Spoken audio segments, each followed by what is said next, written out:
We've all been scored. I'll never forget my SAT score, or the score when India won the World Cup. But this score means a lot more to me. It's my credit score, and it's my financial identity. It's how I rented my apartment, how I bought my car, and one day, hopefully, it'll be how I buy a home for my family. My score was created through an aggregation and analysis of my public consumer credit data through companies like Experian, Equifax, and FICO. These companies then pass on my credit score to banks in order to help them make lending decisions and measure my risk of default. But what if I had no public identity, no public data on me, no social security number, no credit card? What then? I would be one of the 4.5 billion people around the world that lack a financial identity. So let's take Vijaya Lakshmi from Vandavasi, Tamil Nadu, India. She's the owner of a convenience store called Lakshmi Fancy Store, and she lives in a world entirely of cash.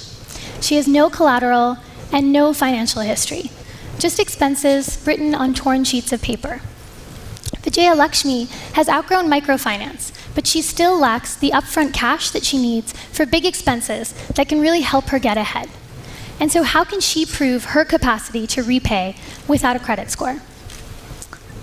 Right now, she can potentially go to a moneylender, she can bribe someone within the bank to get connected to a loan officer, or she can try and round up a group of people who can help vouch for her credibility. But what if there was another way?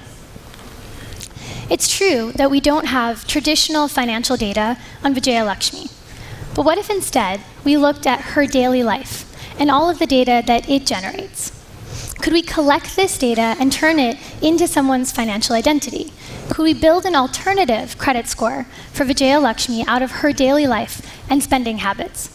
A score that can actually get her a legitimate loan from a commercial bank. And so I needed to find out, and I created Insight to do that.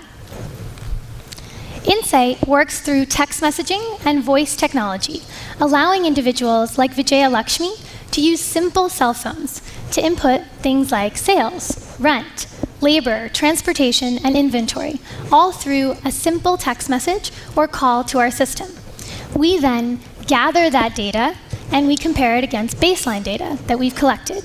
And we apply our own individualized algorithm to create a credit score. Vijaya Lakshmi's Insight score is a great 700 out of 800. And with our score in hand, she was able to go to a bank that's accepting our scores, and she applied for a $2,000 loan. And now, rather than traveling 120 kilometers to Chennai every 2 weeks, she is able to save money and buy bulk inventory. And she's now reinvesting $25 a month back into her business, and she's increased her sales by 35%. And now, in the eyes of lending institutions, we have transformed Vijaya Lakshmi into a credible consumer and a strong business person with a great repayment ability. But it gets better. So now, through the same process that generates our credit scores, Insight also provides our users with savings and expense reports, allowing them to make better informed decisions on their expenses and finances. And what we've really created, in a sense, is now a daily life accounting tool. Right now, 9 months after launching our product, we've backtested our scores against real repayment data, and we are 98% accurate. We've created a system that brings transparency and fairness to how we score and understand the unbanked and offline world. With something as simple as a credit score, we are giving people access to formal markets and giving them the power to build their own future. And so, if a score can do this much to change an individual life, imagine what a whole data set can do to change the world. Thank you.